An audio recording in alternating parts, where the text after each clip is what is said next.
Good afternoon, everyone, and a warm welcome to everyone present over here today. A bit of apologies that our accommodation in terms of the number of people attending over here, I know it's a bit squeezed at this point of the time, but in a positive, it's also in a positive note that it means that we have overwhelming response as well. So today's event is actually being organized by EMK Center. We are just trying to help them in terms of strategic support. I'll make it very brief because today we want to mainly hear about valuation from our expert panel over here. But I'll just have 5 minutes from you just to explain to you why we are doing this or what's the objective behind this workshop today. So I basically hear two hats. One is with LEAD, as Zinia already introduced. It's a leadership organization. So we do leadership workshops, we do leadership training, we do leadership symposiums, so on and so on. Mainly we work with the academics. We work with North-South IB, other universities, where we provide them with leadership training. I wear another hat as being a director of a CA firm called Mac & Co. and being one of the regional members of SFAI Network USA. So with these two experiences, or the exposure of these two experiences, I've got to understand few things. And what I'll be sharing today, I'm no valuation expert, but what I'll be sharing today is that based on our experiences with working with startups as well as venture capital, what are the bottlenecks that we have identified? What are the problems that we have identified? And what could be the potential solution towards it? So in my experience, I've identified, and I'll make it very, very rudimentary, very basic, so that we can all have a good grasp of it. We identified mainly three challenges or three problems. The first problem being dealt by the venture capitalist or the investor or the institutional investors. Their problem, what we have seen, that in Bangladesh, as the startup ecosystem has not matured that much, and I'm sure you all agree with it, right? The startup ecosystem has not really matured compared with India, compared with Sri Lanka, compared with Malaysia, and so on and so on. So what we can see is that many a times, the venture capital, after investing, they regret that they've invested in that particular startup. The reason being that not proper valuation analysis was done. So there's a huge problem because what they see is that maybe through the hype, through the penetration of through the social media coverage, they felt that this is a good company or this is a good startup. But eventually, 2 years, 3 years, 4 years, 5 years down the line, they're seeing that this company or this startup is struggling. We know that many of our clients who are actually the investors or who are venture capitalists, many of them, they invested, but they still did not get their shares transferred after 2 years or 3 years of operation. I'm sure those VCs who are present over here, this is a very, very common scenario. And we witnessed that. So these kind of challenges exist all the time. What happens is that the venture capital loses confidence on the market. And if they lose confidence on the market, it fails to attract more international and local investors as well. So what we see is that there's an inherent challenge that the investors or the venture capitalists, they are not finding ideal startups, or if they're finding ideal startups, they're not being able to evaluate them in the long-term process. They're not able to have a proper strategic planning when it comes to investing in it. And we have seen many, if a venture capital is investing in 5 startups, 3 of them are not working or not really producing in the level of the expectation they had initially. Maybe 2 of them are. So that's now one challenge that we have faced. The second practical problem we have faced is related with the startups themselves. Now, startups, many a times, they come to us and they say that we are looking for investment. We want to sell, say, 10% of our equity, and we want to raise around 1 crore taka. And the very basic question that we ask is that, how did you analyze or how did you come up that this 10% is equatable or this 10% is valuable for 1 crore? And the answer usually is very fidgety. It's very clumsy. They say, oh, we have 5 lakhs followers in Facebook. Will that sell to the venture capitalist? Usually that's the answer that we get. Oh, we have 2,000, 3,000, 5,000 users. We have this much of that, this much of that. So usually the answers are very fidgety. And I'm sorry to say that I've actually got these answers from few of the popular startups that came to us, and we try to work, form a marriage between them and the investors. So what we can see on this related, I think the biggest challenge for the startups is to actually find source of finance, is actually to raise the capital. I think they have a very good idea, they are very passionate, but I think the main challenge is actually to raise capital or find proper investors. Now, this second challenge is actually also comes down to this thing that they do not know how to really evaluate their company, how to provide evidence to the investors that, all right, this X number of shares that I want to sell to you, with this X number of money that I'm seeking, what is the narrative behind it? What is the reason behind it? What is the evidence behind it? If I'm saying my company is a 300 million company, then what is the evidence behind it that my company is a 300 million company at the end of the day? And if I'm making a claim that in the next 10 years, my company will be a 500 million company, what is the evidence that it will become a 500 million company at the end of the 5-year period? So fidgety answers most of the time, because we are talking about big money, fidgety answers most of the time will not entertain or will not satisfy the institutional investors. So this is the second problem. Do we all agree with it, more or less, right? So many of the startups we have seen that they have a brilliant idea, they have a very nice presentation, but when it comes to finance, when it comes to valuation of their company and a strategic plan for the next 5 years, that's where they struggle a lot. Now, the third problem that we have identified is that, as I mentioned in the very early stage, that we do not have an ecosystem, a matured ecosystem as of now for the whole of the startup industry. There are people like Mustafiz Bhai working with Startup Dhaka, there's GP Accelerator, there's Bangladesh Angel Investment, ICT Division. They're all trying the bits and pieces. But what we have found out that you need one platform where all stakeholders can come together and address the challenges, address the problems, and get to know one another. Because many a times I've seen that, all right, a startup has access to consultant, but do not have access to investors. Investors has access to a startup, but do not have access to consultant. Government has access to consultant, but do not have access to the startup. Startup have access to investors, but do not have access to regulatory commission. So, you know, there's a mismatch. At some point there is a missing element where not all the stakeholders are coming into one stage or speaking their problems or sort of, you know, finalizing solutions or sort of culminating into one solution or the other.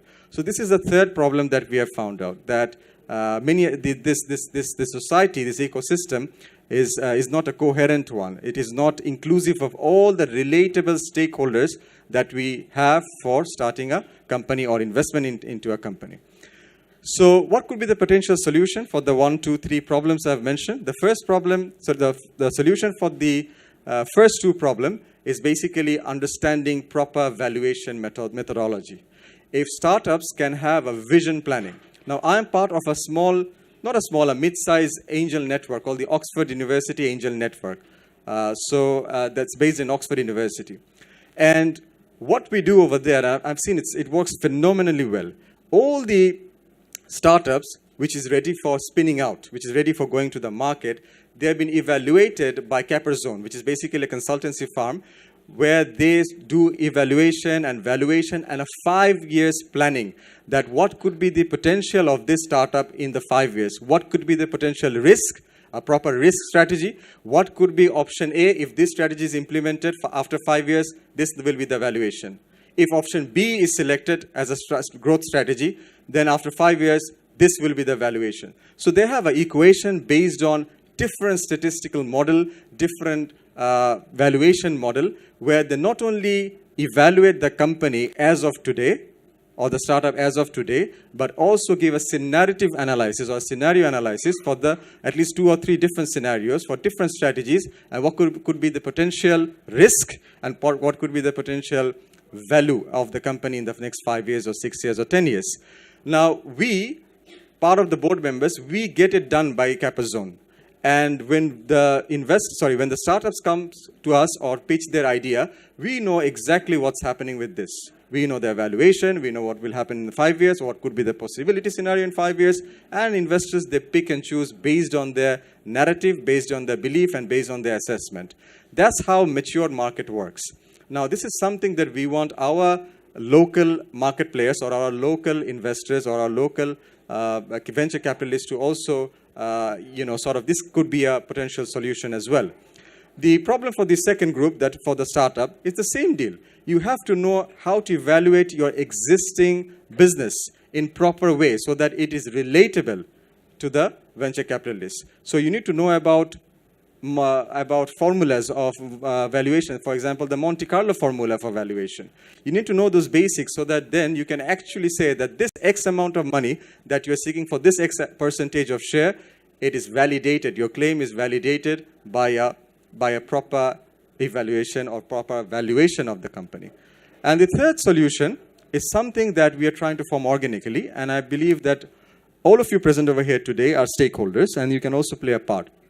We have flirted this idea with EMK, and EMK has sort of agreed to it as well. We verbally agreed that can we sort of set up a hub where, you know, we will be in talks with other organizations like Startup Dhaka, for instance, and other organizations, where we create a sort of a synergy network where, you know, investors can come, where consultants can come, where the government agencies will give all their adverts and all the facilities that they want to give, and all the startups can get information as well and have access to it. So there will be networking sessions, there will be trainings on this valuation as well, and so on and so on. So this is a pious wish that we have. Can we do it or not? Depends on some of our effort and also your effort from all of you present over here today. So this idea is on a very basic stage. If this idea is something that you can work with, you can contribute with, I'll encourage that you can all contact either with Mac & Co or Lead, and we'll try to see how we can create synergies in the long run.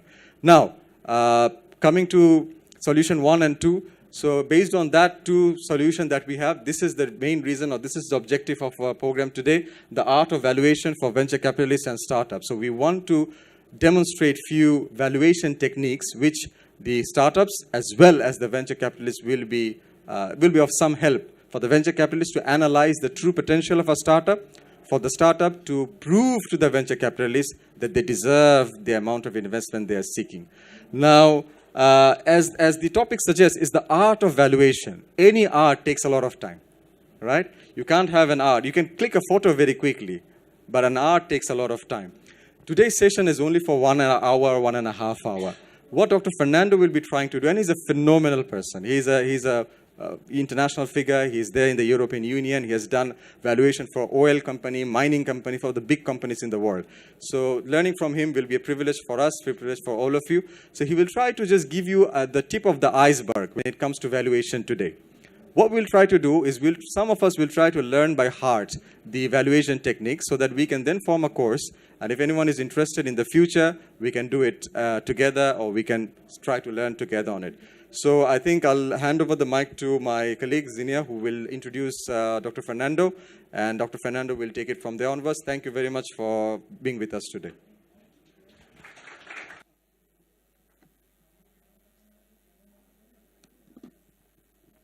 Well, good afternoon. Hello.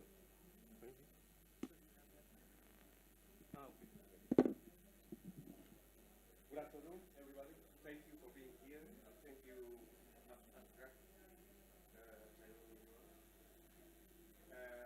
I came all the way from London to see you and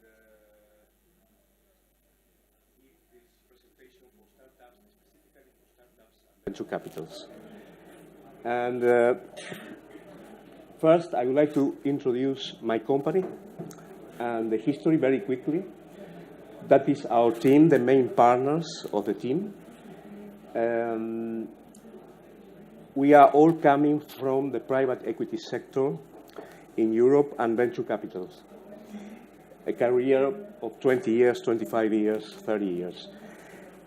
Most of us hold a PhD in valuation and risk.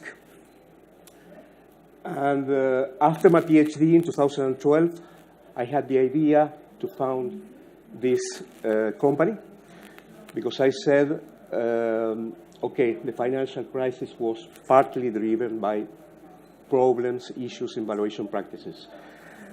We must do something better. We must do something more sophisticated in order to take better decisions.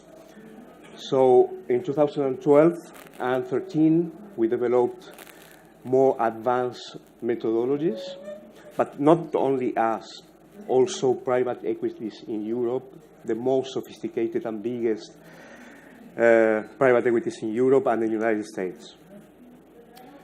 But those private equities and some venture capitals are not selling those methodologies. They keep those methodologies internally because that is their key value for decision making, for investment decision making. We were the first, and we are still the only in Europe to sell this advanced valuation. There are 4 like us, more or less, in the United States and 1 in Canada. And we are expanding very fast. We are still a small company in terms of figure, but we are very, very international. We have clients in more than 30 countries, offices in London, Geneva, Switzerland, and Malta, now in New Delhi. And soon we are starting here in Dhaka. So we are expanding very fast.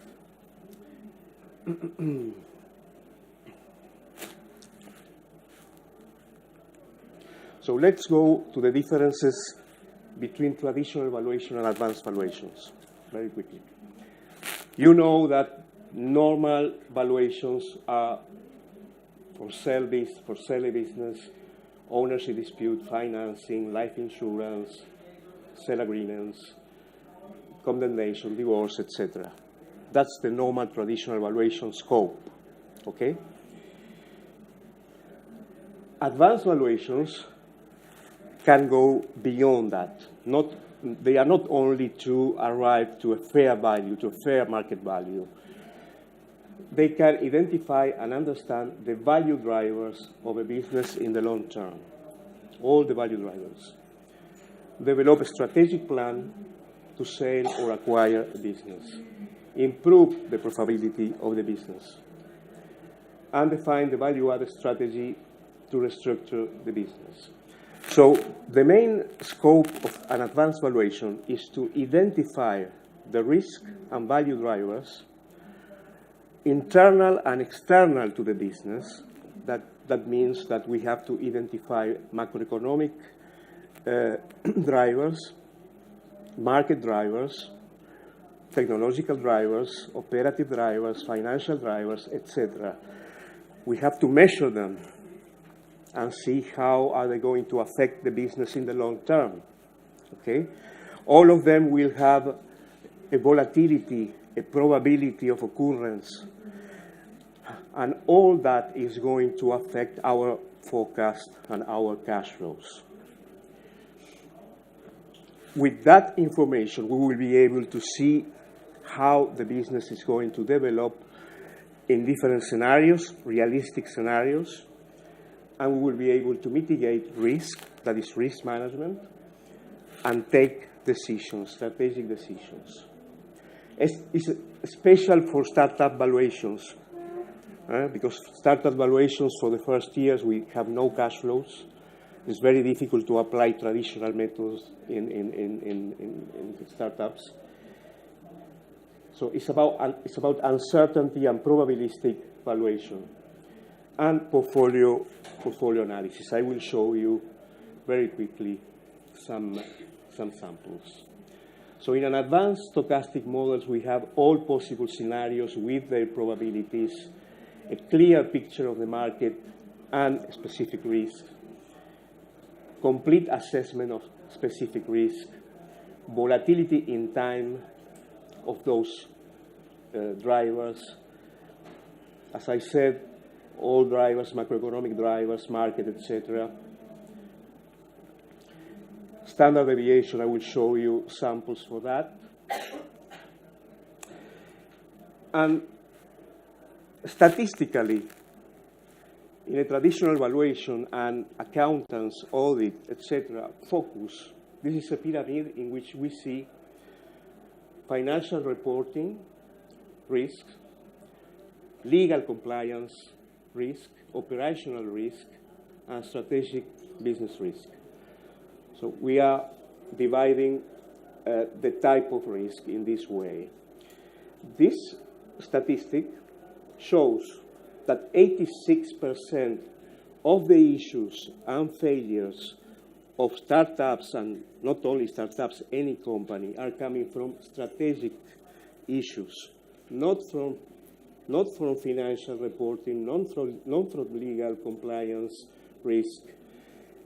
And only 6% of the time is dedicated to this, when 39% and 30% and 42% are dedicated to those which are less important when we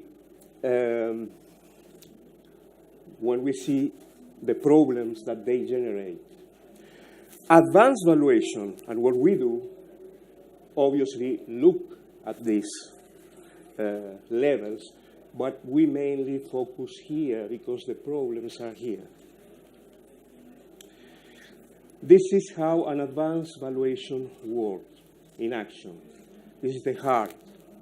As I said, first, we have to identify risk and value drivers. How we do that?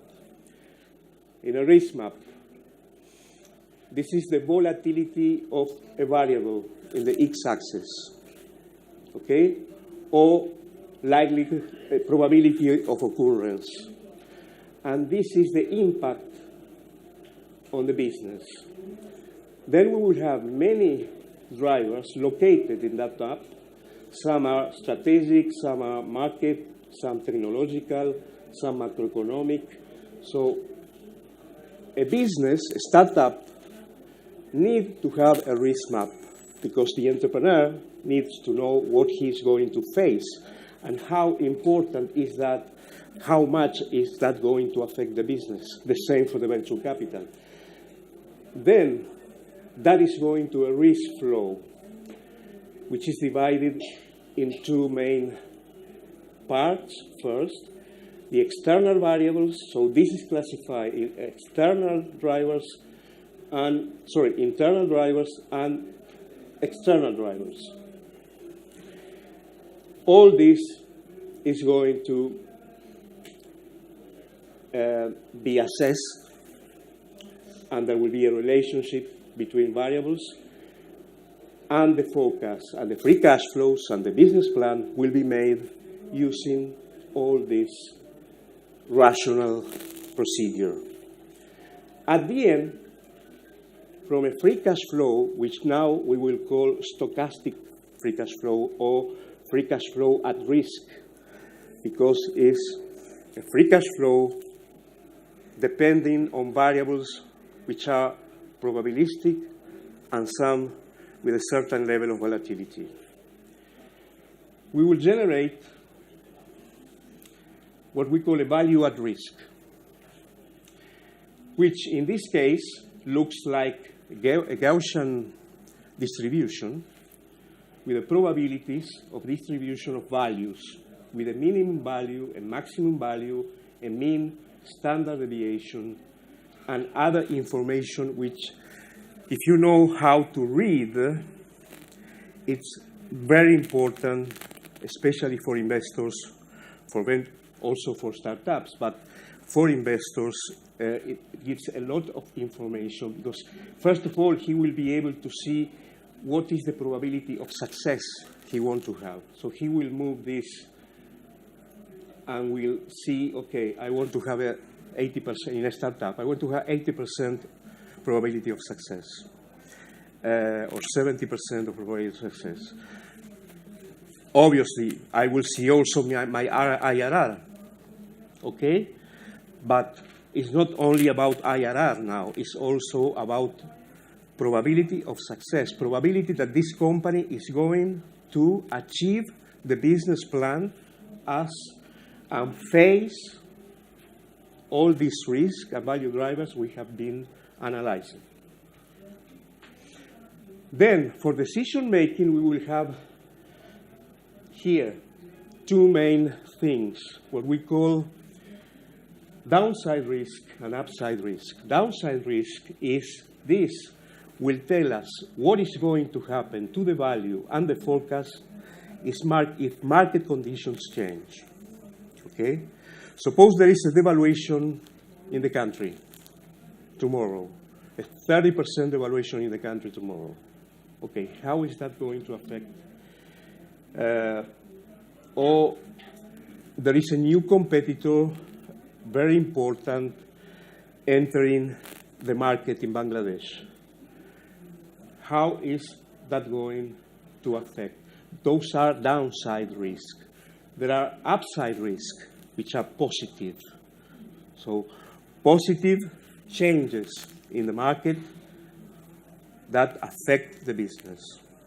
Okay? Those are all things and information which is very useful for both entrepreneur and investor.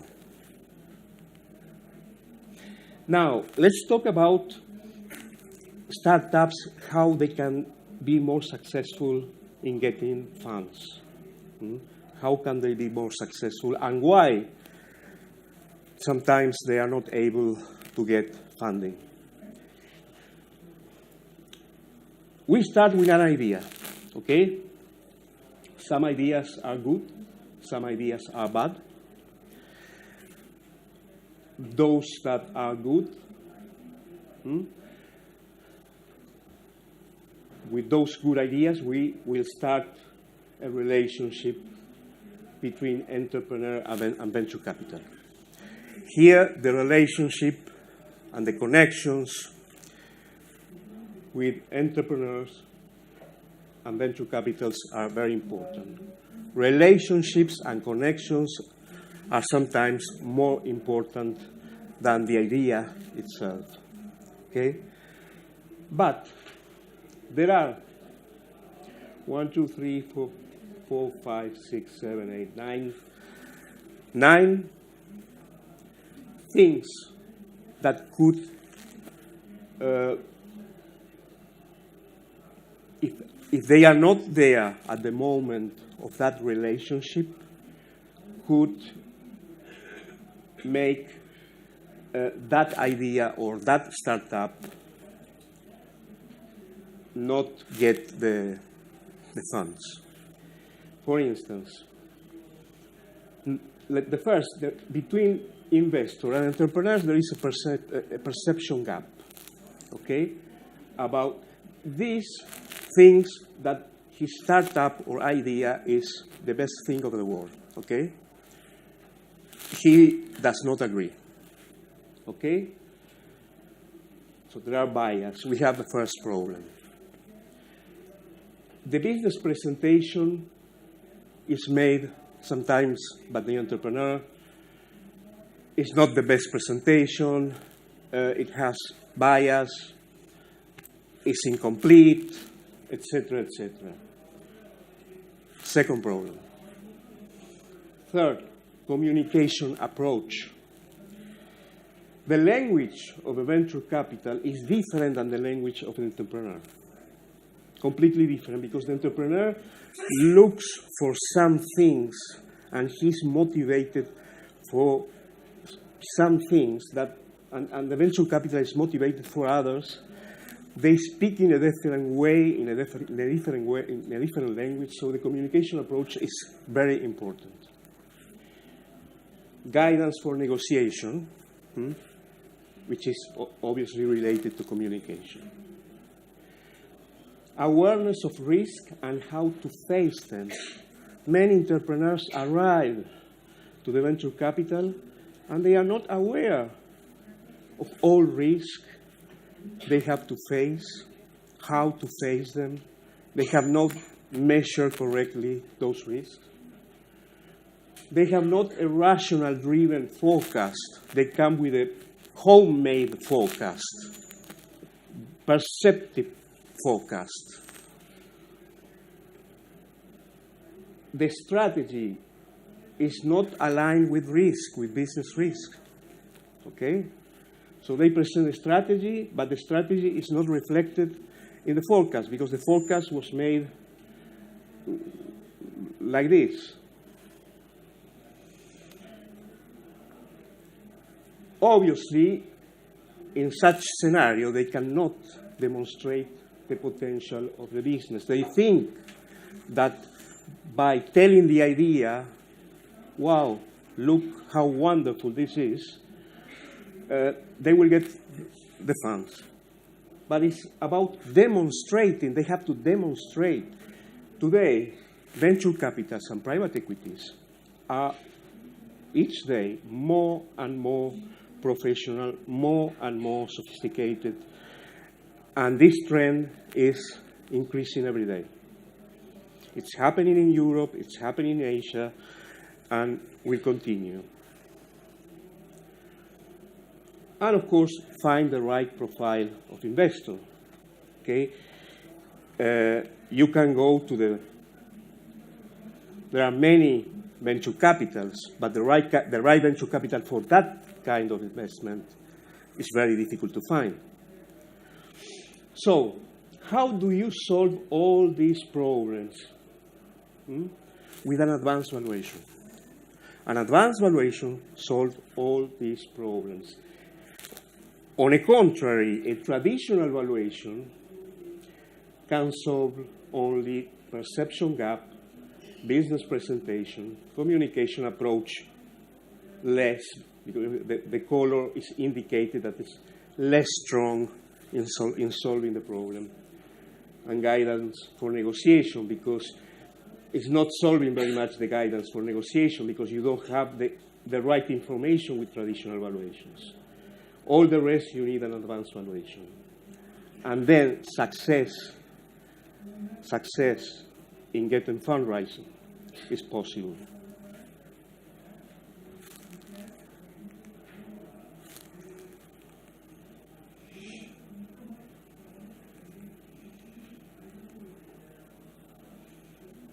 With Monte Carlo simulation, in evaluation, in advanced valuation, we can model currency risk, interest risk, credit risk, potential contingencies, commodity prices, growth rates evolution, market strategy, operative technology risk, success probabilities, startup risk, etc. I will show you very quickly a startup case. This is a biotech case. It will be particularly interesting for venture capitals, probably, this case. Because statistically, a venture capital, when they use a discount rate, we call WACC also, they use, for a startup, a discount rate between 50 and 70%, sometimes more. For a first stage, between 40 and 60, it depends, but this is the statistic. So, and they have a forecast, not very rational forecast, not with that rational methodology we saw before.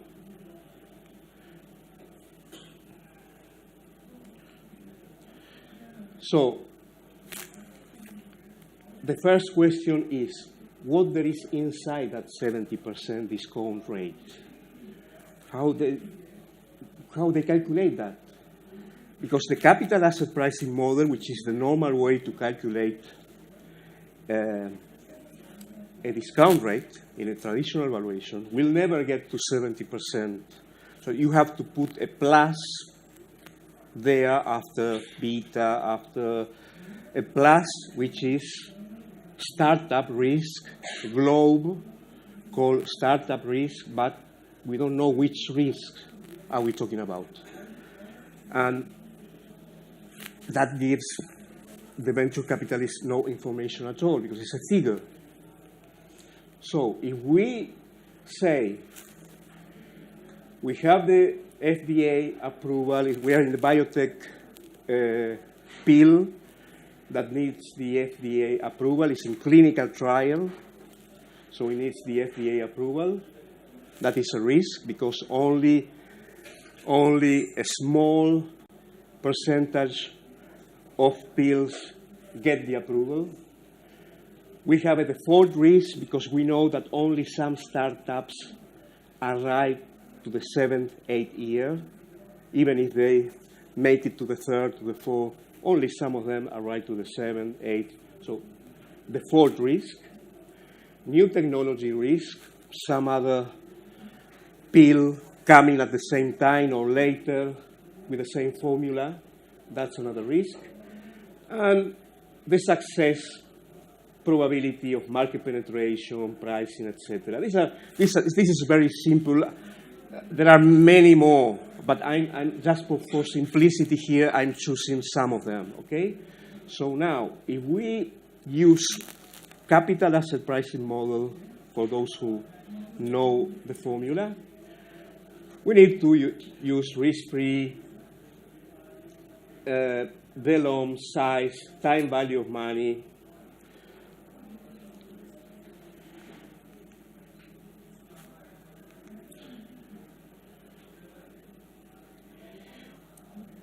I was here, okay.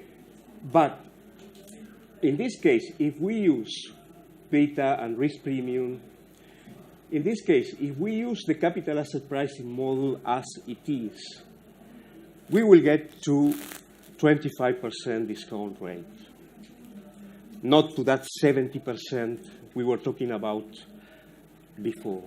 So where is all the rest? Well, all the rest is FDA approval, risk of failure, probability of new technologies, what we saw later.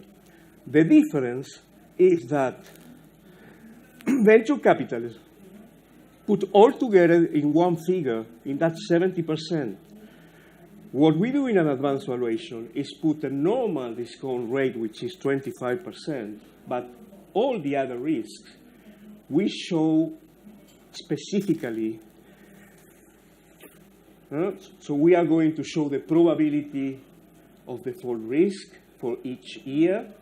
That's statistical. We are going to show the probabilities of FDA approval, the new technology risk,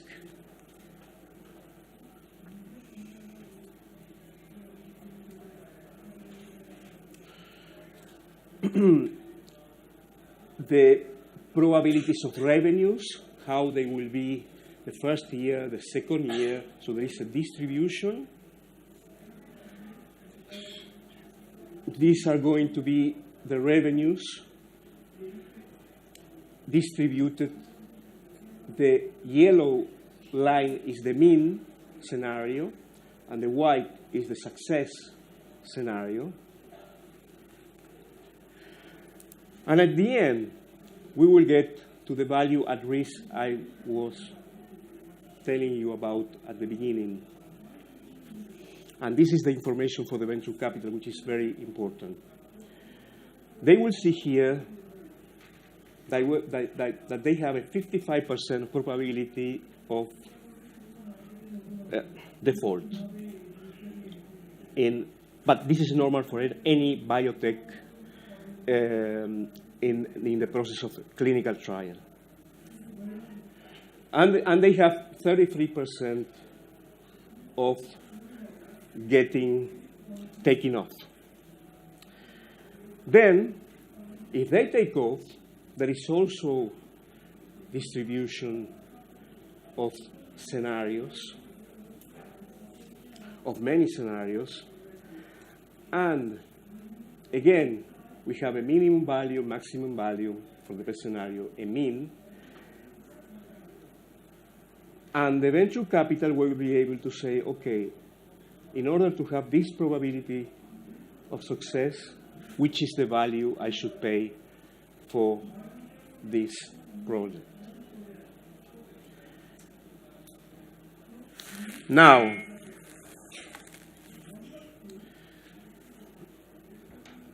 another thing is that also entrepreneurs should know that startup like this or any other startup come out with a curve like this, with a skewness. So suppose private equity buys a project that has this skewness with this distribution. If a venture capital uses a traditional valuation, he doesn't know about the skewness because he just bought the project at this value, the mean value, with a normal DCF, but he doesn't know that it has this standard deviation and the skewness. But with this methodology, he knows. Now, if he wants to have a portfolio and mitigate risk, the next startup he buys should have this skewness. Okay? Because he is offsetting risk in terms of skewness. So that is another variable that we use and information that we use for portfolio management. Private equities are using this. Venture capitals are using this. Like also kurtosis, which is another, give us another information. And a lot for decision making.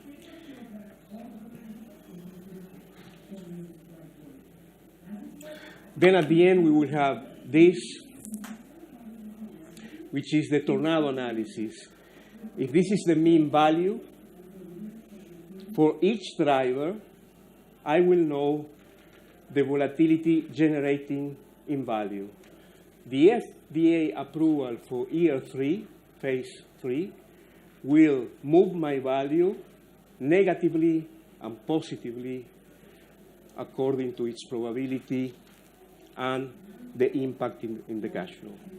And the same for all the other drivers. This is a fantastic tool because I know where is the most important driver, if I can mitigate that, how.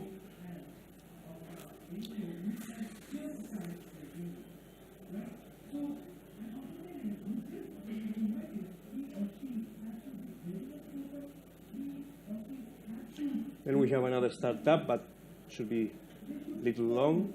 I show you only, this is a real case we did in Canada last year.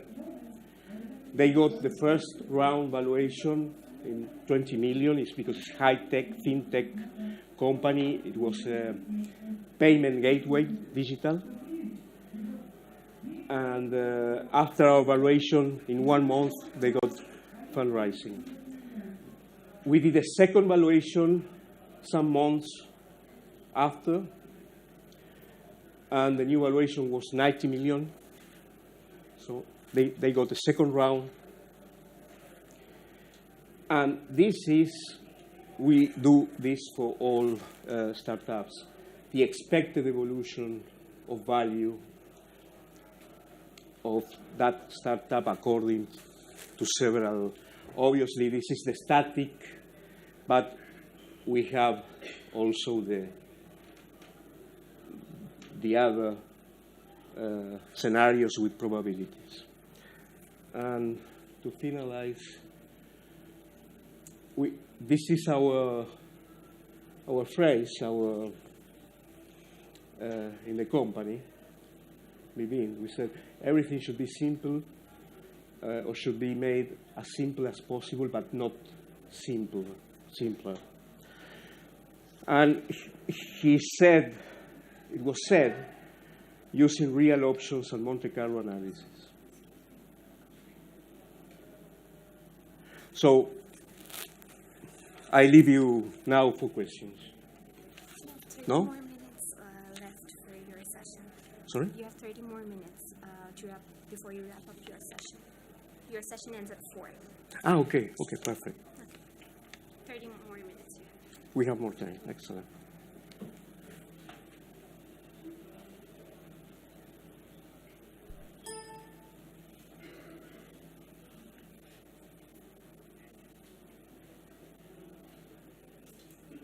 Okay, before going to the next case,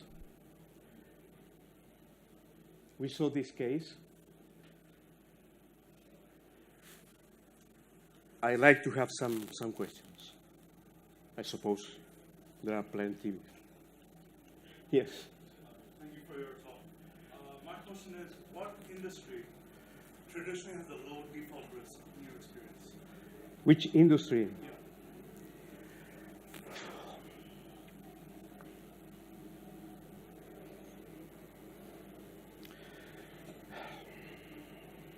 I tell you, I will show you. I will show you. Give me a moment.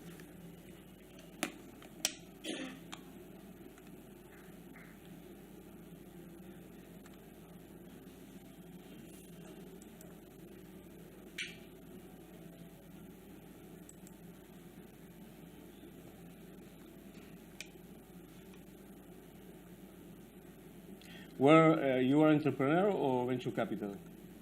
Sorry? You are entrepreneur or venture capital?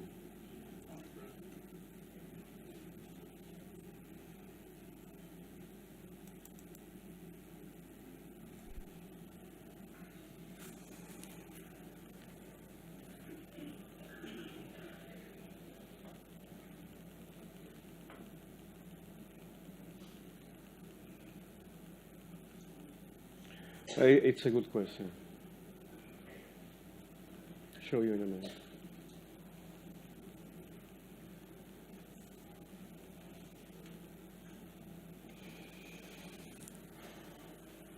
This is the default risk for different industries.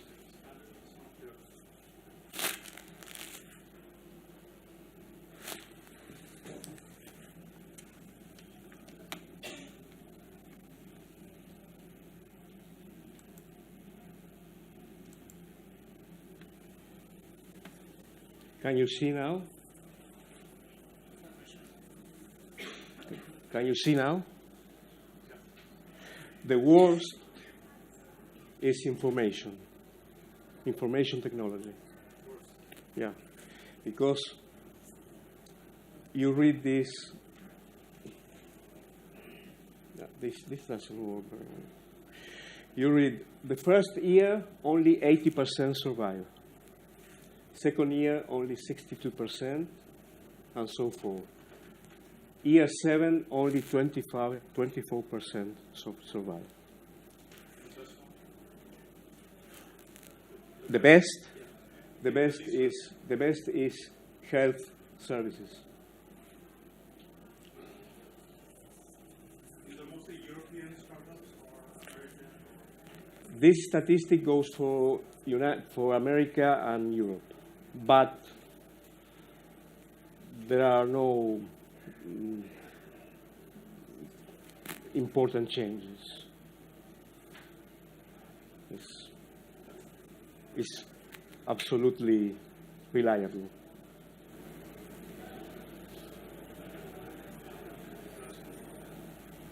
Yes? What is the impact of GDP or any economic measure of a country when you're evaluating the risk of a startup? Because Bangladesh is a so-called growing economy, double GDP growth, so-called expanding middle class. So would that factor in with your risk evaluation? Absolutely. Absolutely. First of all, the growth of a company in a country growing like this, growing 8% per year, is going to be much higher than a company in Europe. Europe is not growing, so growth in Europe is very difficult unless you have something very innovative. Here you can grow with traditional businesses, not so innovative like in Europe, because there are many things still to be done and to bring. And GPD is the reason why. GPD is what is pushing those businesses. And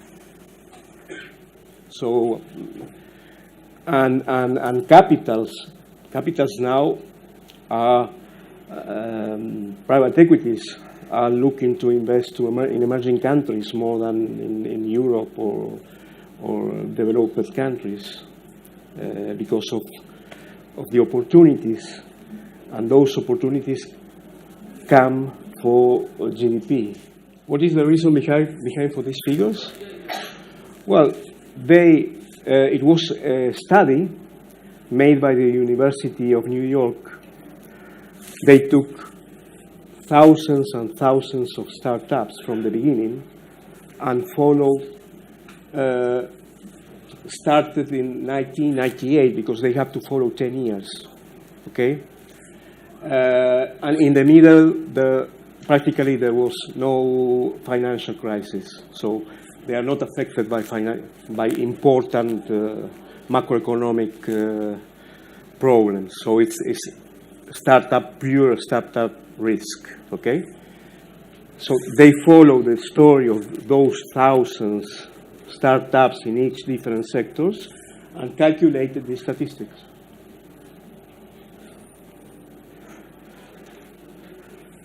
Next? Yeah, you already. For valuation, how many years of cash flow do you normally consider? 10.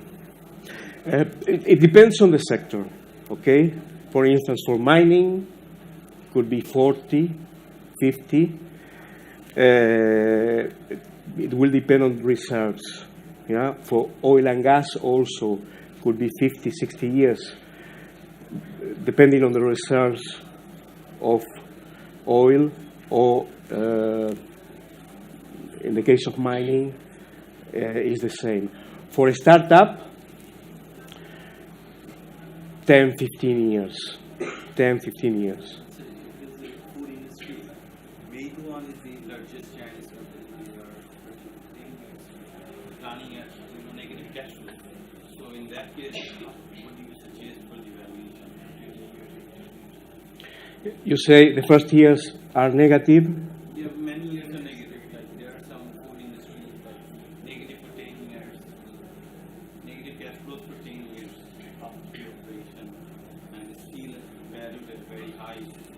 Well, if we have 10 years of negative cash flows,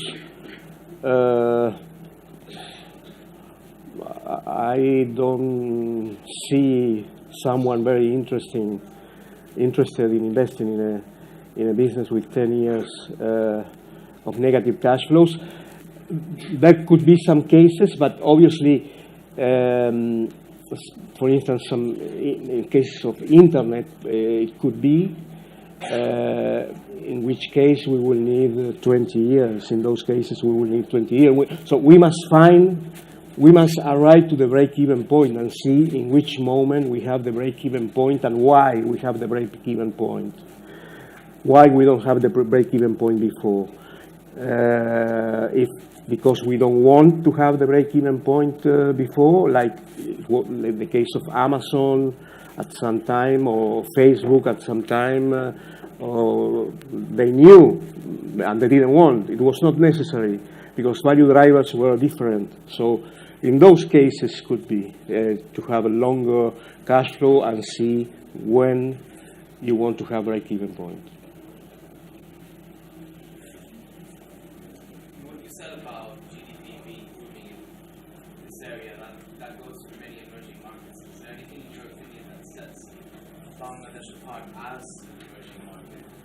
So for example, booming GDP, you can see that maybe in Sri Lanka, you can see that in Vietnam, you can see that in Southeast Asia.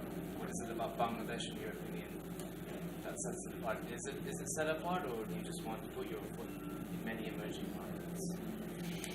No, I put Bangladesh among the first countries with high opportunities among the emerging markets for several reasons. First, highest GDP growth. Second, low country risk. Okay, country risk is below 3% in Bangladesh, more or less. That is good for an emerging country. So that is the second reason. And macroeconomic factors, inflation is 6%. That is also good. So there are good conditions. There are very good conditions. I'm not very aware about the tax.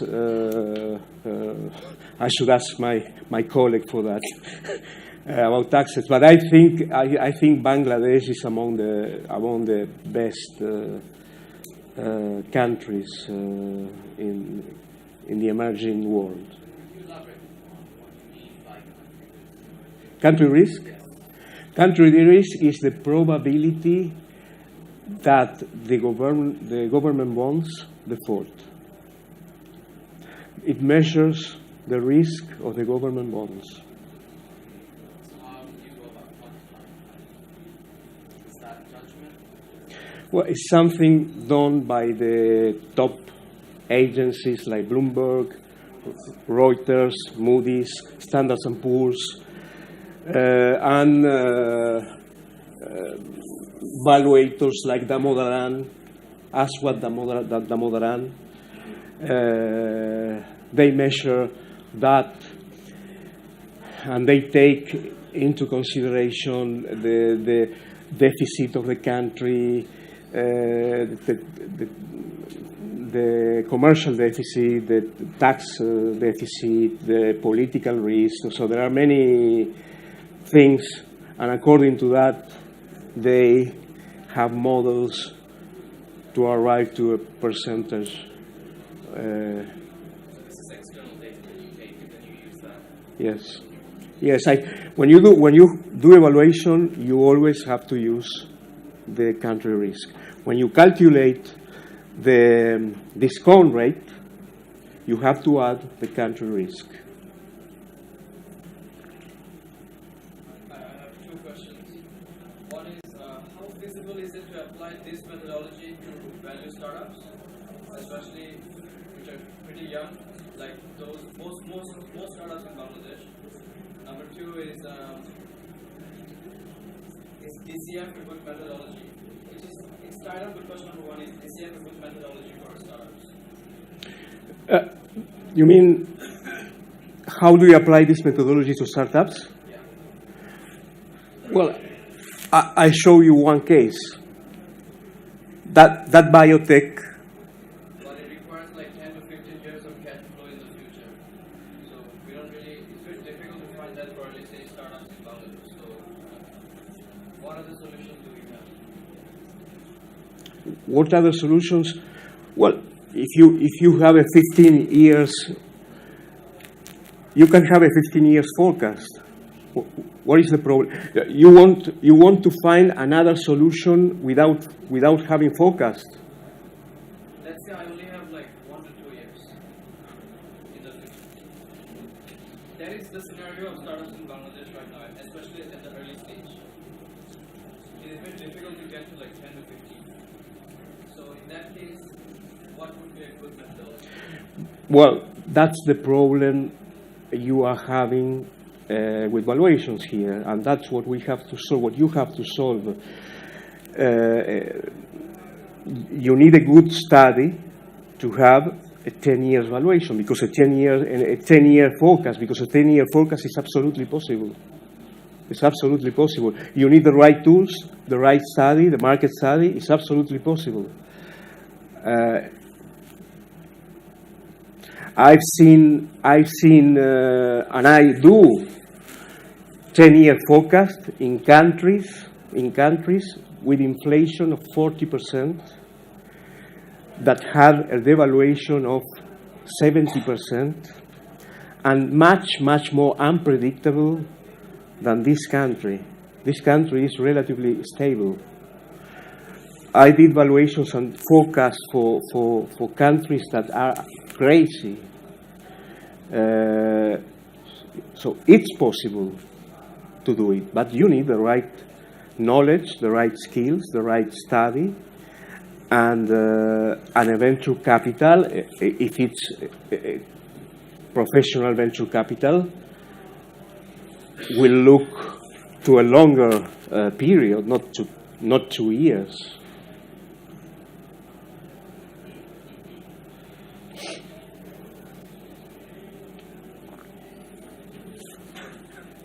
how do they incorporate the qualitative factors of the project evaluation? Is it only through discount rates, or are there any other ways? The quality of your projects. Qualitative factors of a project, like the things that you mentioned, not being able to communicate with the project and things like that. Well, the very first thing to do in evaluation is the introduction to the project. And in that introduction of the project, we present all the qualities and the differentiation that the project has with the market. Now, what is really outstanding in that project?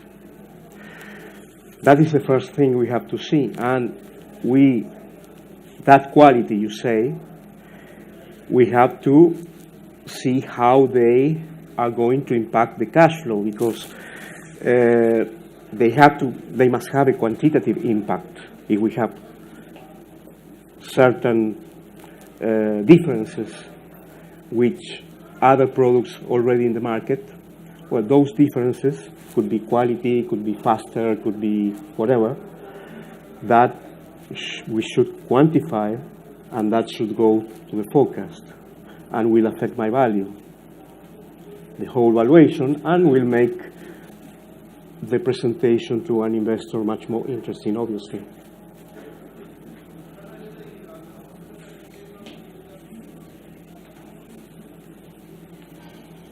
Thank you. Suppose tomorrow, a startup in Bangladesh comes to you to get their firm evaluated.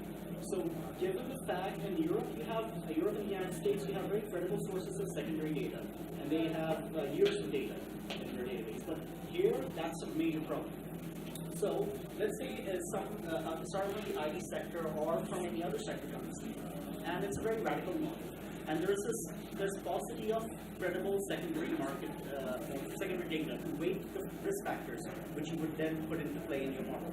So how would you actually go about developing that? Yeah, very good question. Because we are doing it, we don't only have clients in Europe or in the United States. 50% of our clients are in Europe and 20% in the United States, the rest in emerging countries, all the rest in emerging countries. And in some countries where information is very difficult to have, okay?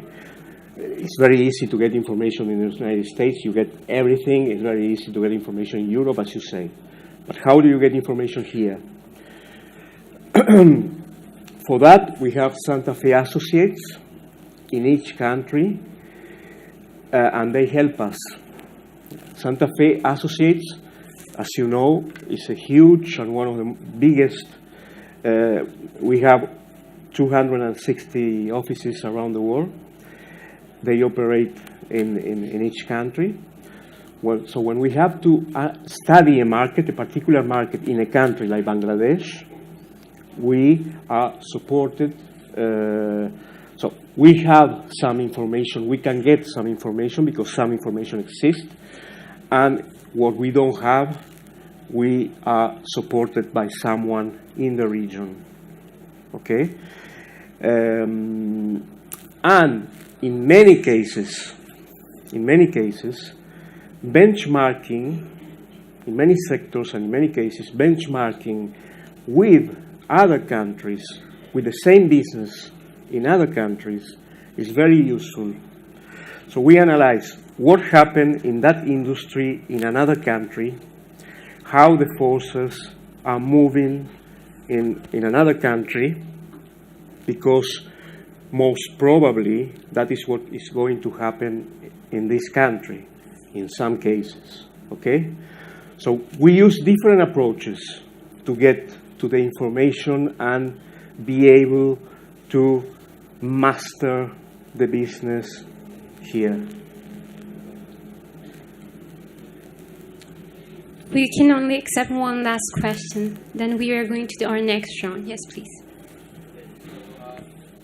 Let's say as a foreign investor looking to invest in Bangladesh, let's say in a startup company, what cost of equity would you be looking for in a startup company?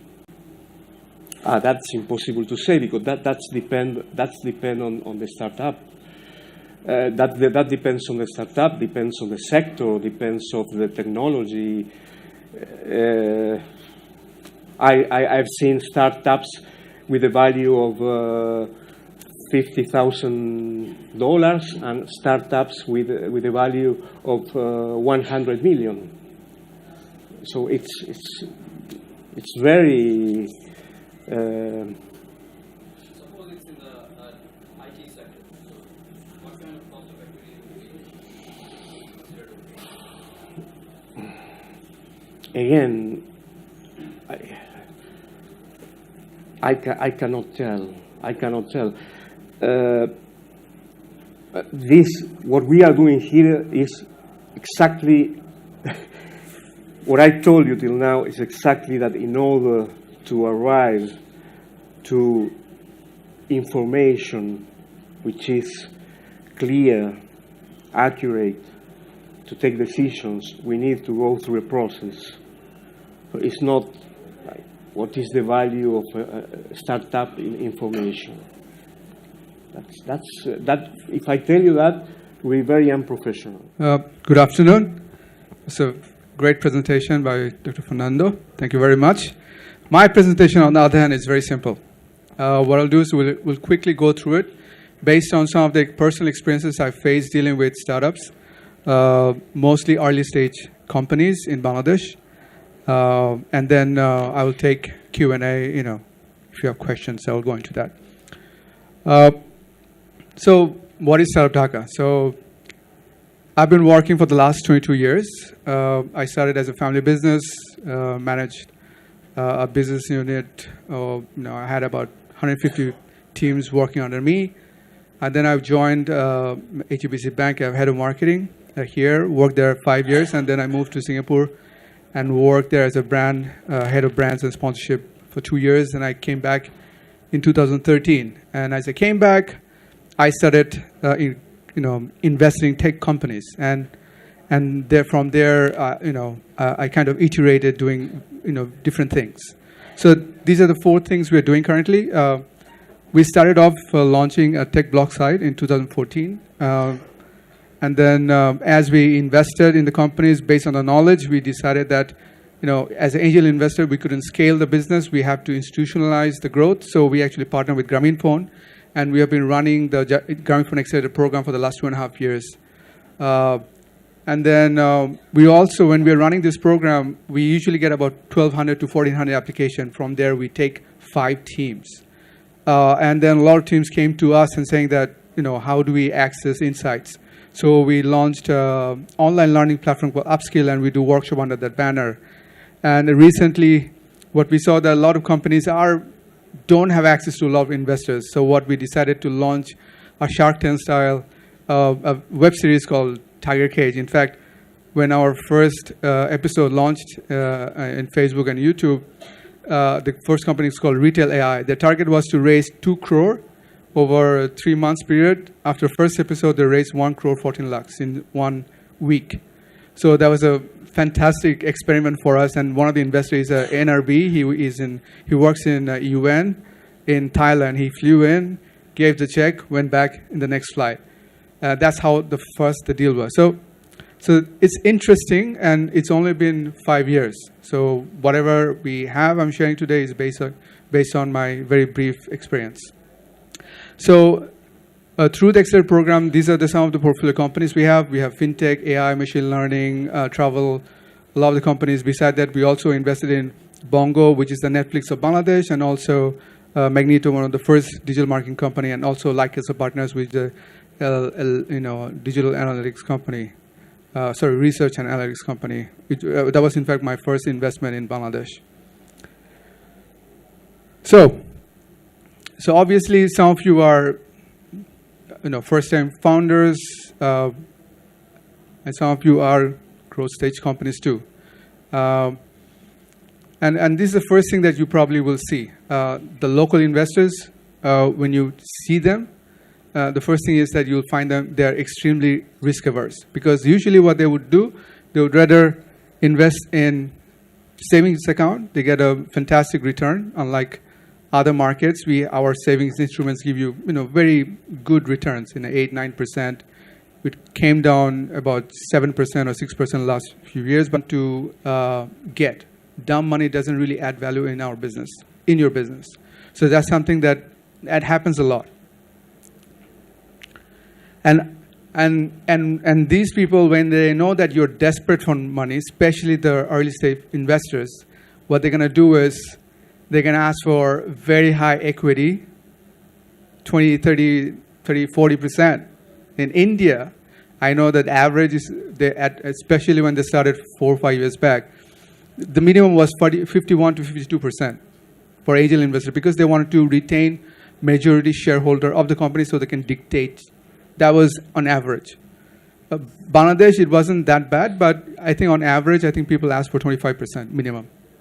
And the problem is when you give out that chunk of money, very early stage, the funders, because you're not going to raise the first time. You're going to raise second, third, fourth. And as you raise, each time you'll dilute.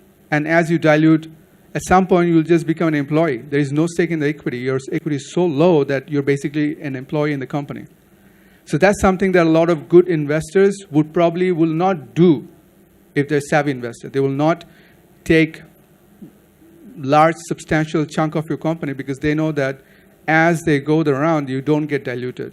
So they ensure that the founders have a vested interest to have a kind of some equity for them to prevent moving away from this. And this is something Dr. Fernando said, that a lot of times the startups don't get a lot of value because they don't really articulate their value proposition to investors, and I see that often. When we face startups, when we ask them very basic question, even in our accelerator program, because we have a minimum co-founder qualification requirement, we saw a lot of times that they will get 2 people and one person will basically have 1% equity. Basically, as an employee, because they have to meet the accelerator program criteria, they just got someone from the street, gave him 1% equity. It's like, okay, you in my business, you go and join the program. I have 99% of the equity. And that happens. And the reason we had that in our business, even the companies that we invested in, all of them has minimum 2 co-founders. And if you don't have that, then the investors will have a big risk in the business. For example, if you're in the road, going to the office, and you have in Patao and has a motorbike accident, and then you're in a hospital, broken leg, 2 months, what happens to the business? So there's a huge risk with a single co-founder, and a lot of times we shy away from investing in a single person company. In maybe 2-3 years back, you would get money, but now I think the market is a lot savvier not to invest in single person investment. So if you don't get investment, and if you're the only person, then this is one of the reasons that you're not getting investment from investors. More of the things that we see, that because they're not getting enough funding, even when they get funding, the startups, especially the early stage startups, they can't grow. They can't grow because they don't have enough capital to hire. And if you don't have the right hire, there is no way in any way you can grow. And we see in our accelerator program, because they have the seed funding, but that they run out within 2-3 months. And they don't have a good capital base or savings to tap into to have good hires. And all the startups in Bangladesh suffers from that. Even in the documentary that we did, Startup Dhaka documentary part 2, Malhiya Kader, she was saying that one of the earliest time before she got the funding, she worked for SCB, Nokia, and she was saying that when she was working for a multinational company, they had the best talent. And then now she's running her own company, but she can't hire the best talent in the market because she simply doesn't have the money to hire the best talent. And imagine if she couldn't hire good talents, imagine the other early stage founders, what kind of struggle they face. So, and that's another reason a lot of people don't get funding, because when investors speak, they look at the founders, they don't see a good team. And usually investors don't invest in ideas, they primarily invest in teams, 99% of the time. In my career, I made a mistake where we invested not on the team, but the idea. We thought that the team would be able to iterate, maybe hire, get good hires in the teams, but it never happened. There was a squabble in the founders and the company. I'm not going to mention the name because you'll know. The company died last year. And it was in the ride share. In fact, when they started, they had more rides than deliveries than Patao. They actually started 5 or 6 months earlier than Patao. So that happens a lot. And since our ecosystem is young, what we see that a lot of fresh graduates come in. And because they are fresh, they don't have any experience. They clearly don't have any fundamental idea of running a business or any business experience. So that really forces them to make a lot of mistakes, and those mistakes are very costly. Some of the mistakes are so bad that they don't usually recover. Recently, 6 months back, again, I'm not going to mention the team name. We are talking about investment, and then within 2 minutes of the conversation, I realized that they took 30 lakh taka loan from a bank to start their startup business. They didn't even did any MVP. They started off from their idea to straight to the bank, had a collateral. They had a house, their parents' house. They made that collateral, and they took 30 lakhs taka, betting on themselves, where they didn't have an MVP, no user base, nothing. And I felt so bad because I could clearly see that they don't have any traction. Their MVP is basically their app without 0 users. They have not launched the app. And I felt bad. And these are classic mistakes. If you do that kind of mistakes without testing a market and borrowing money, and in Bangladesh, the bank interest is an average about 12 to 13%. There's no way in hell you're going to return that kind of return from your business, especially on not 2-3 years. If you break even in 3 years, what are you going to do for next 3 years? So that's a debt trap, basically, if you borrow money to run a startup in Bangladesh. Nobody does that anywhere, actually. Borrow money from bank and start a business, or start a startup. A lot of times I see that they go for product versus really testing on the market. So they believe in their product so much, there is no market sensing, like, does it really have a demand in the market? And that causes a lot of friction, especially on the founders later on. I would say the ideas that we get, I would say 30% of the ideas, the business proposal that we get are simply idea. It's just a pitch deck. And nobody's going to invest. I think somebody needs to tell our startups, nobody's going to invest in a fantastic pitch deck. If you don't have the users, if you don't have the product market fit, if you don't have some functioning prototype, investors will not invest in your company. And a lot of times startups kind of get surprised, like, why nobody's investing in my company? It's purely for this reason. This is another thing. Sometimes, if you're lucky and your product is good, you have a good user base, and you feel confident as a startup. And then you go and face investors, local investors, and you'll see that they're not interested. What they are interested is, how much sales have you made? Revenue. So if you are a local company and if you're raising fund from local investors, forget about users, think about how you're going to generate revenue. Because our investors are different beasts. Because again, it goes back to their traditional sense of investment. So you cannot change that mindset. And if you're really focused on raising money from local company, this is something that you have to do. You have to focus on revenue and user growth, both. Facebook didn't have to do it for the first 2 years.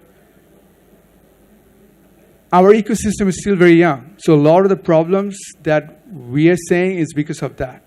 Hopefully that will change in the next 2 years. When we started, we had a long-term vision. We say that we need to have minimum 10 years vision. We started in 2013. We are in a 5-year mark. There's another 5 years left. And we're already saying it's very different. When I came in 2013, I attended the Startup Weekend. And that's where I met my co-founder.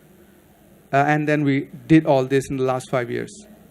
And then in between these 5 years, we hosted a couple of startup weekends. And we just, last weekend, we did one startup weekend based on content. And we got these 10 teams, and we saw fantastic maturity in the teams. I mean, over years, especially in the last 2 years, there's a huge maturity on the startups. So that means that people understand the basics. They understand how to actually start off, which is a good sign. But we are still not there yet, especially when it comes to investment. And if you're raising money from angel investors at growth stage, you cannot raise money from the local investors. You have to have institutional investment. You're talking about $500,000 or $1 million. That's something. It's a huge chunk. That's nobody's going to give you at the personal level. And the local VC license was made last year. I actually joined IDLC Asset Management Company and as a fund manager, and we are raising about 45 crore. We're waiting for the last level of SEC approval. When that happens, we'll be the first VC firm in Bangladesh to have the license and raise capital. So the point is, we are still early. There is no local VCs as such. So if you have to raise money, Series A, you have to go out. There is no way. Patao, Shohoj, Bongo, they all raise money from outside. Series A, nobody's here right now.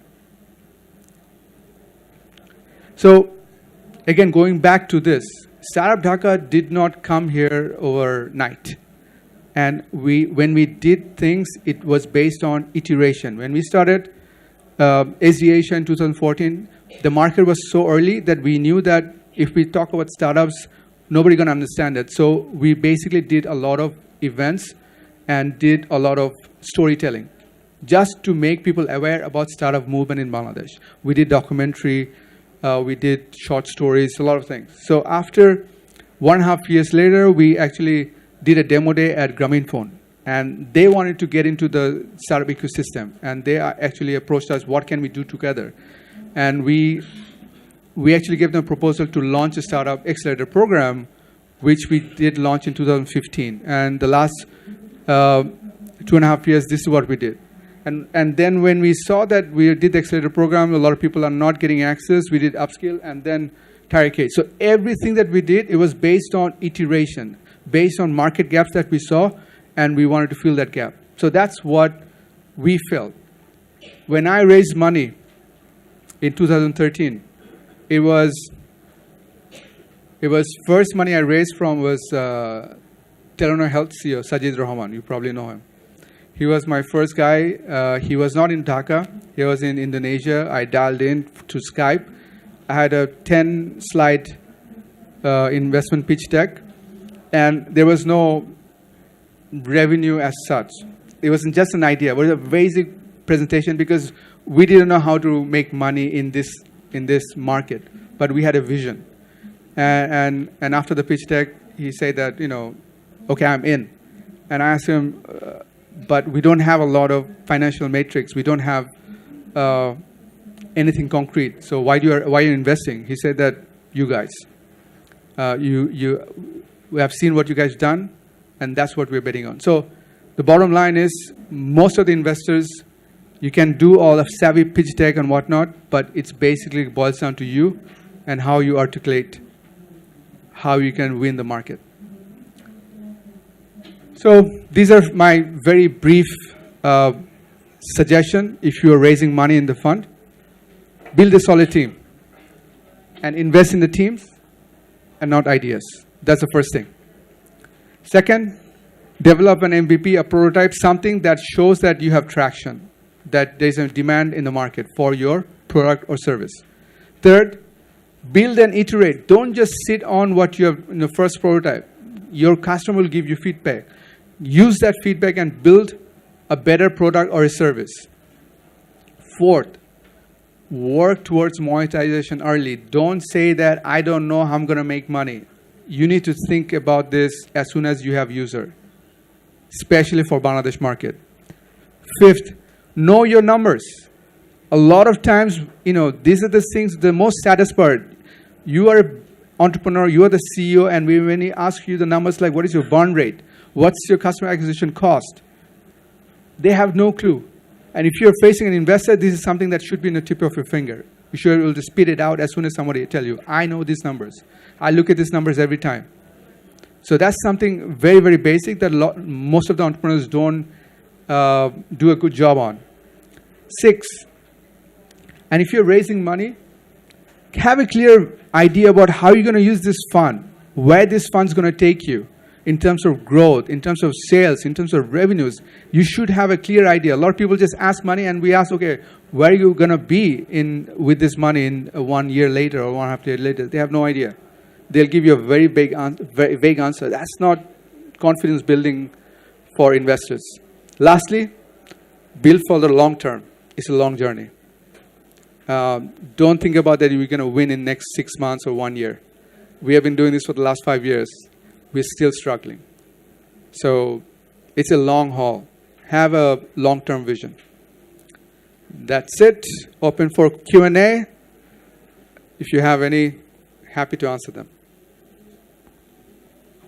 Yes. When we start a new business or startup, how much stuff we need to observe that my startup will success or fail? Because most of the time in our situation that students and job holders are trying to do something besides their startup, besides their job. So how much time we need to wait or observe that my startup will success or not? Your experience. So especially last 2 years, I've seen a lot of professionals coming into startup scene. And what they have done recently is that, especially after working for 10 years, 12 years, 7 years, they don't see a lot of growth in their career. And because they have the experience, they see a lot of gap in the market. And they use that, experience to start off something.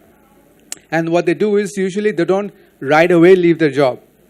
They will start working on the weekends or after the work hours, and then build the prototype, test in the market, see there's a growth. And only when they have attraction, they will go out. I think if you are a professional, that's the right approach, especially in Bangladesh market, because there's so much risk.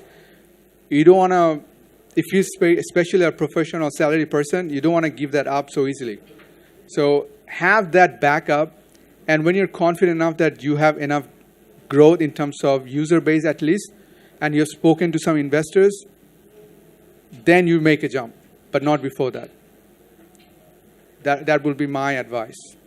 And we have dealt with people who have come to us saying that, especially like in my last Edexcel batch, we had Parking Koi.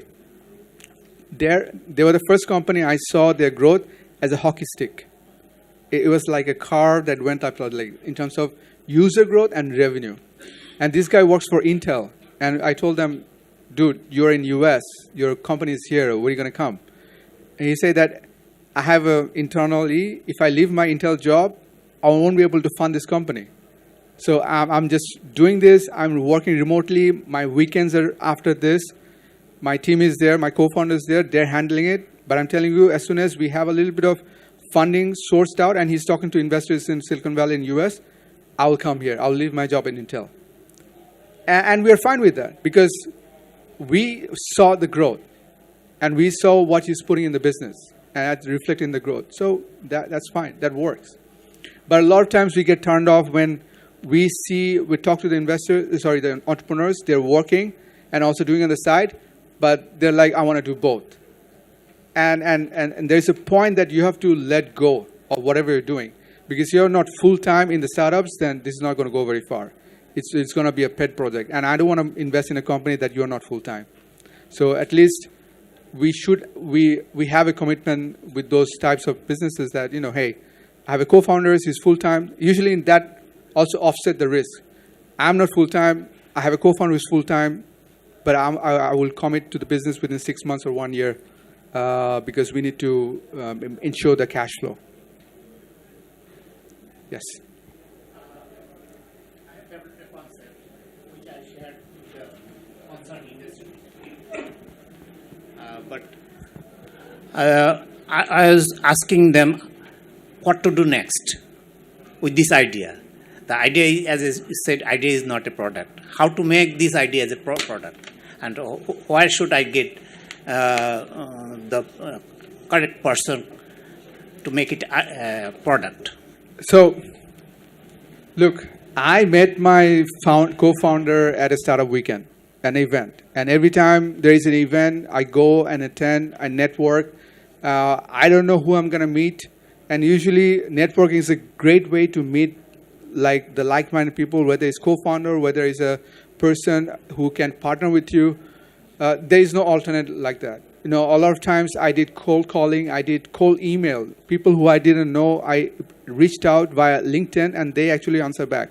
And I always make that a point that whoever calls me, even an unknown person, I always make a response, because that's what the world has given me. When I was nobody knew in my startup space, people actually helped me a lot. So it's basically networking, and there is no alternate. And through that, you'll meet the right kind of people if you are committed to this. And in terms of local companies, in terms of who would use as a partner, you have to be very patient. What we have seen is that, especially when local companies you approach for a solution, they will look at the idea, and if they see that there is value, they will try to build this in-house. If they have enough funding, they will say that, why would I work with you? I can do this in-house. That's what I've seen in our line. It's very difficult to penetrate. Good luck. Good luck. It's very good. It's the right thing to do. But hopefully, if it's a good brand, respected brand, they will probably respect the value.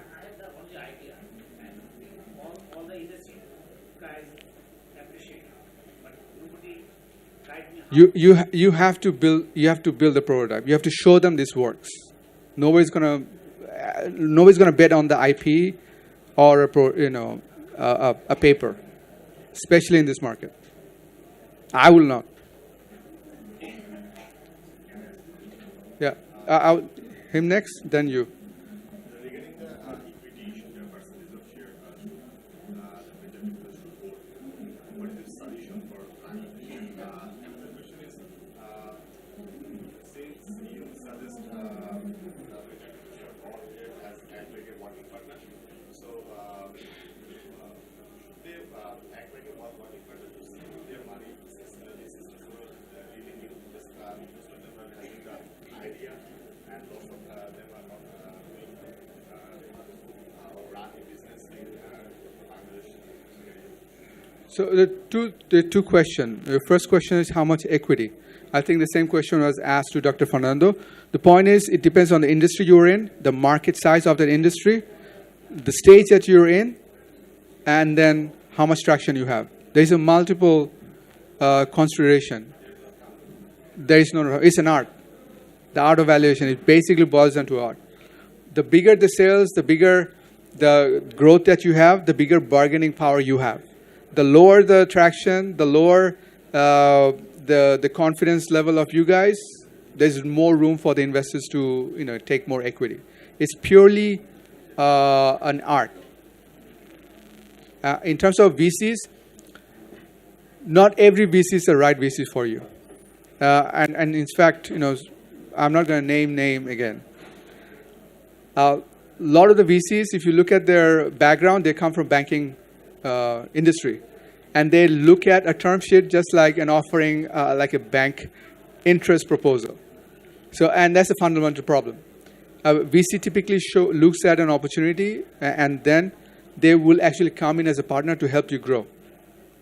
And that's, if they can't give you that value apart from the funding, then it's not the right partner. You know, one of the reason Patao took off, because when the seeds, after the seed stage, when they raise about $500,000 locally, and then when it comes to the first $1 million, they approach Gojek. And Gojek was the first strategic investors to invest in the company. So Gojek had the knowledge. They actually, even though they were not the VC, it was a very smart investment to take investment from Gojek, because they understood how ride-sharing market works in Asia, not in US. And they use that, the Vietnam experience really for our market, because we have the similar market condition. So it boils down to who this investor is and what kind of value he brings in beside the money. For VC, it's always about not just the money, but also what kind of strategic network or value he brings in. They have to have an active role. They have to have an active role if you're a VC. All VC does that. They do portfolio management. And I'm telling you, in some of my companies, portfolio companies, I have not gotten my equity certificate, share certificate yet. So in terms of governance of startups, it's so bad, so poor. And that doesn't give me confidence. I have to chase in my portfolio companies, like, where is my equity? Because in the book, I don't have an equity, because you're my portfolio company. So and they're so busy building. But thing is, these are the things that you should have to ensure. And then finance, my God. Nobody does the proper finance in the bank. And people are actually, the startups, they are killing themselves of not maintaining a book. Because as soon as you go for a real money, if it's a VC, they're going to do a deep dive in your book. They're going to go after 1 year, 2 years, look at all your book, the numbers, they're going to match it. They're not going to believe in the numbers in a chart. My first year was, what, 50,000, second year was 100,000, third year was $150,000 revenue. Nobody's going to believe that. I'm going to take the face value, but I'm going to ask for, okay, give me the accounts. We will do the due diligence. Most of the VCs, not most, all VCs will have an accounting firm to do an audit of your book. They will also have a valuation company do a valuation. And then the VC themselves will do a valuation. That's what we have been doing. We did 3 valuation, IDLC and Startup Dhaka, 3 growth stage companies in Bangladesh, not going to name the name. And it was a nightmare when we looked at the financials. Nobody could give us the right numbers. It was a back and forth. We have to go collect the data, so many questions. So please maintain the book if you're raising money. It doesn't matter the sales are low, but it matters that you have audited accounts. It's very important. Even if it's not audited, at least make sure that accounts are maintained, properly maintained. Because end of the day, if you're a company in Bangladesh, you have to pay VAT, tax. You have to have that part, otherwise it's going to come back and bite you.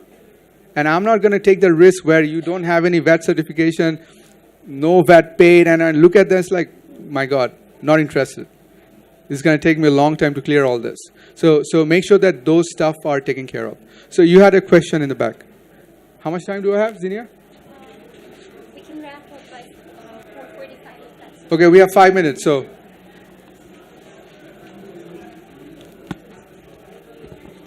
Hello. Actually, you have talked about the team, but in my experience, I have seen so many startups, they have lost their market or their business because of the problem or collusion inside the team. And some co-founders left the team after a few days or few months, and that scares the major problem in the middle stage of a startup. So how can we solve these types of, or tackle these types of problem in the early stage of our startup? So it's almost like falling in love. So if you rush to anything, I'm sure that the story is not going to end very well. So even when I met Fayaz and then eventually I met Samad, my 2 co-founders, I worked with the project like Startup Hacker documentary. I didn't start a company. We watched the documentary. I understood their style of business, their mindset, how committed they are with the same vision. Do they have the same vision? Do we have the same value? So we worked on the project for 8 months. After 8 months, we formed the company. Not before that. And I'm telling you, in the accelerator program, we have 5 teams every time. There will be 2 teams. 2 teams, they will have a co-founder problem. Especially on the day when they have to go to RJC and have to do their equity distribution. And then we had a fallout where 2 teams, I'm not going to again name names, left the companies, still has equity in the company, doesn't do anything. No value. Because that particular co-founder is very powerful, politically aligned. He's like, I'm leaving. What are you going to do? And the other co-founder, he had to pay up. He actually took some cash and then he left, gave the equity back. So don't just go on a journey with someone that you don't know well enough. Because the first 6 months, if you can survive, you're all good. Because usually that's where most of the things go wrong. The first 6 months. In a different industry, marriage, most of the divorce happens in first year.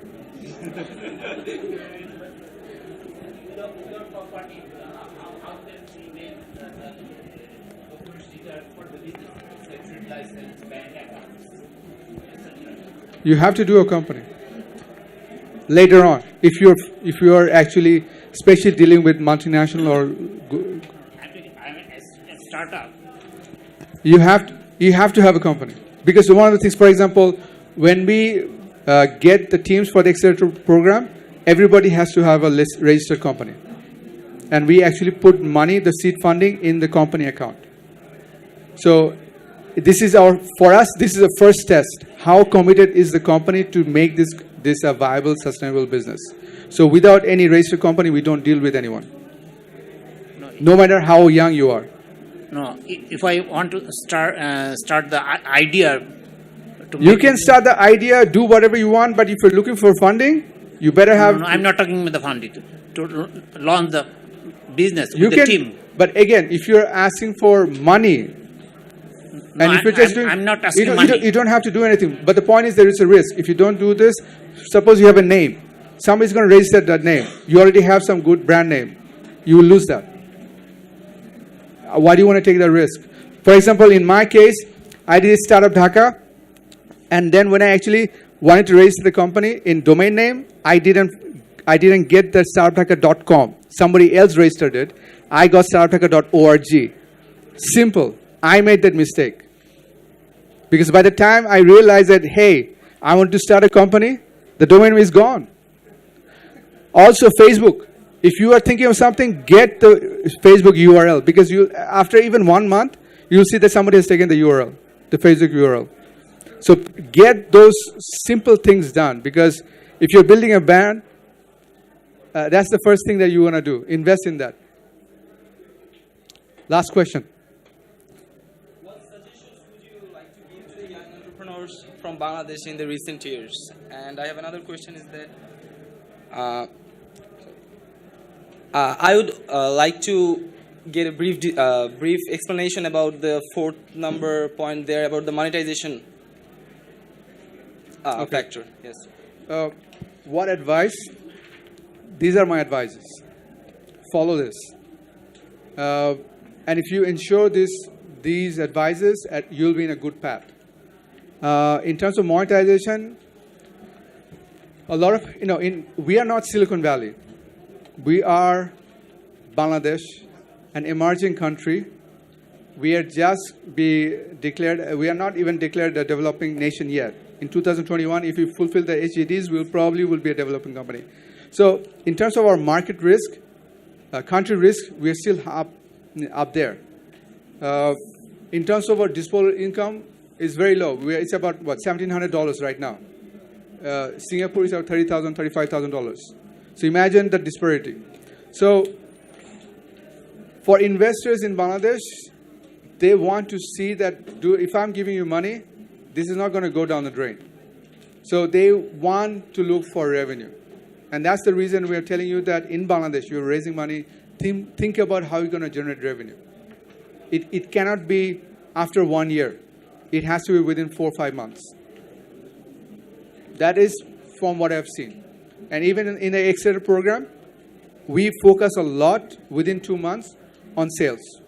In fact, if we have 4 months program, the next 2 months, first 2 months is about developing team, the MVP and whatnot. The next 2 months is all about sales. Sales, sales, sales, sales, sales. Because we know that when they go on the demo day on the stage and they ask for money to investors, that the only way the investor is going to look at the valuation is multiples.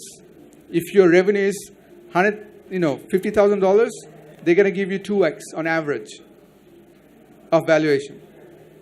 Maybe 3x at best. So in our world, it's all multiple of your revenue, especially early stage. But when you go on more growth stage companies, you will have a more sophisticated valuation methods. All right, I guess that's it. Thank you very much.